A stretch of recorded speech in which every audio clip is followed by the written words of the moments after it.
A Bíblia fala aqui em 2 Crônicas 16:11 sobre um rei que adoeceu dos pés e a sua doença foi extremo grave.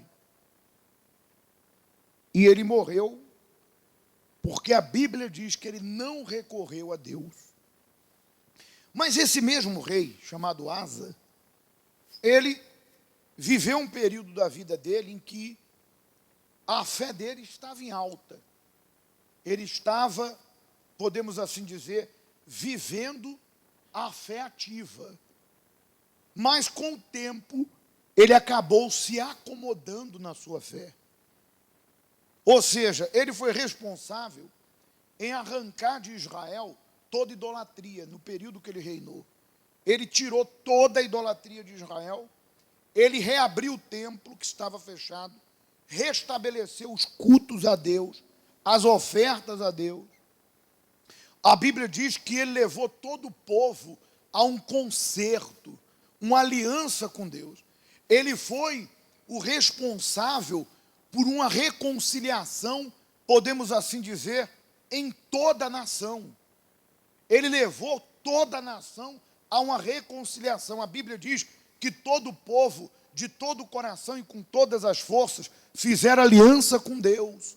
E a Bíblia diz que houve paz para quem entrava e para quem saía, porque eles estavam bem com Deus. Mas o tempo passou. Qual o perigo de muitas pessoas? O perigo do comodismo espiritual.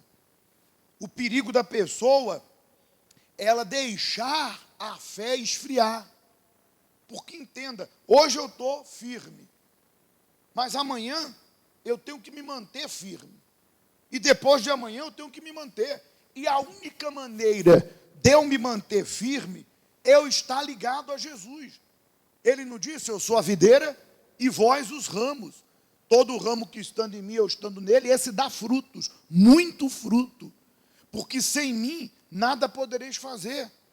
E quando que a pessoa se desconecta da figueira, que é Jesus? Quando ela começa a abandonar a fé. Às vezes, dentro da própria igreja, a pessoa já não ora. Ela já não prioriza a reunião do Espírito Santo. Porque, entenda, você pode vir qualquer dia conquistar. Não tem nada de errado. Mas se você não vem domingo buscar o Espírito Santo, ou quarta-feira para tomar conhecimento do estudo da palavra de Deus, que a Bíblia diz, é lâmpada para os meus caminhos, luz. Jesus disse, a minha palavra é a verdadeira comida. Ele disse para Satanás, não só de pão viverá o homem, mas toda palavra que sai da boca de Deus. Se você não prioriza estar aqui nesses dias, você não está colocando Deus em primeiro lugar. De repente, quando você tem uma dor, um problema, você sabe lutar nas correntes. Eu vou fazer uma corrente pela saúde, pela minha vida familiar, financeira. Não há nada de errado. Mas a nossa prioridade é manter uma comunhão com Deus. Então, às vezes, dentro da igreja, a pessoa já não ora, já não jejuma, já não lê a palavra. Domingo, que era um dia que ela nunca faltava, hoje ela falta porque diz que estava com a dor. Aí eu pergunto, foi para o hospital? Não. Então por que não veio para a igreja? Para ser curado. Porque se sua dor é algo extremo, vai ao médico. Porque se você deixou de vir à igreja, de dois, ou você vai ao médico ou você vem à igreja. Mas não, a pessoa se acomoda, estava com uma dorzinha, não veio porque simplesmente se deixou levar. Às vezes a pessoa, ela, ao invés de se preparar no sábado à noite, deixar tudo arrumadinho para buscar Deus, poxa, de repente até deitar um pouco mais cedo, não estou dizendo que você tem que fazer, eu estou simplesmente dizendo que Deus está em primeiro lugar, e tem que ser feito o melhor para Jesus, não fazer de qualquer forma. Então a pessoa poderia preparar lá a garrafinha com água do tratamento, preparar lá o álbum da família, a Bíblia Sagrada, a roupa, deixar tudo arrumado, de repente até a comida feita, não é? E ela já dormir cedo, acordar, vir para a igreja, preparada para buscar a Deus. Mas há pessoas que até nisso elas falham com Deus. Esquece de tudo, dorme tarde, acorda atrasado, criança para um lado, campo outro, comida, e tudo atrasado. Sai da igreja, sai de casa brigando com o marido, brigando com a esposa, brigando com os filhos. Chega na igreja nervosa, briga no estacionamento da igreja. Aí assiste o culto, a reunião com a cabeça cheia, porque você não priorizou se preparar para quem? Para Deus. É aquilo que Jesus falou, buscar em primeiro lugar o reino dos céus. Então não há nada de errado de eu lutar por outras coisas, mas eu preciso priorizar a minha comunhão, porque o que me faz permanecer firme é a minha comunhão, é a oração, é o jejum, é a palavra, é uma vida com Deus em obediência, e eu priorizar as reuniões que me levam ao encontro com Jesus e o novo nascimento. Eu digo quarta e domingo. E esse rei, na trajetória da sua vida, ele se acomodou, esfriou. E olha o que diz aqui o texto. Eis que os mais atos de Asa, tanto os primeiros quanto os últimos, estão escritos nos livros dos reis de Judá e de Israel. No 39º ano do reinado, caiu Asa doente dos pés. A sua doença era extremamente grave. Contudo, na sua enfermidade, não recorreu ao Senhor. Está vendo? Mas preferiu confiar nos médicos. Aí você me pergunta, pastor, tem alguma coisa errada eu ir aos médicos? Claro que não, pelo contrário.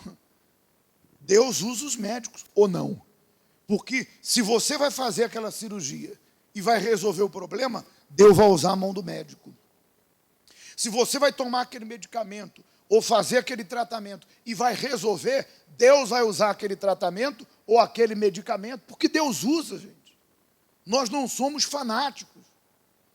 Mas você não pode deixar de confiar em quem? Acima de tudo.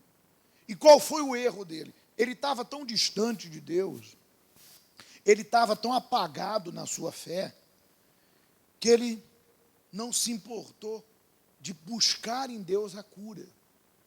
E veja se não é isso que acontece. Quando a pessoa está apagada na fé, e ela tem uma enfermidade, ela nem mais se unge com óleo. Se ela traz a garrafinha, ela nem usa o tratamento, de repente nem traz. Se ela tem o altar, ela nem um voto faz, porque ela já não recorre a quem?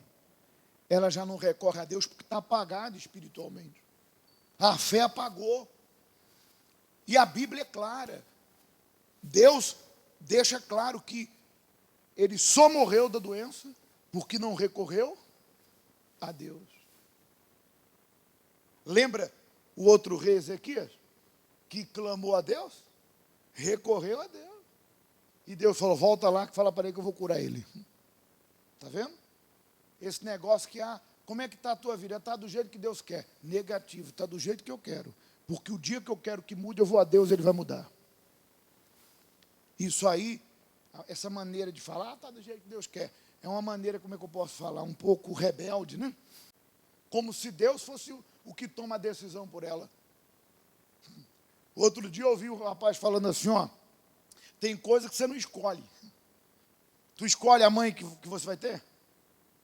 Você escolhe o pai que você vai ter? Escolhe? Escolhe o irmão que tu vai ter?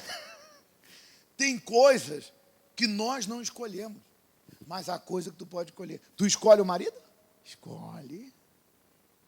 Ou vai dizer que casou por engano. Mãe, pai, irmão não escolhe, mas você escolhe a esposa, o marido, ou não. O trabalho, a profissão. E se porventura você fez uma escolha que não foi boa, então você vai ter que tomar uma decisão de mudar para aquilo que é bom e certo e correto. Amém? Mas isso é um outro assunto. Mas é para a pessoa entender que a vida de cada um de nós não está como Deus quer, está como eu escolho.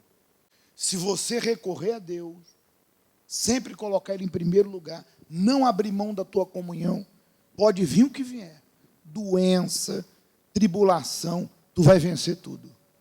A Bíblia diz, revestivo da armadura de Deus, para que possa suportar o dia mau. E depois de terdes vencido, não é derrotado, permaneceis inabalável.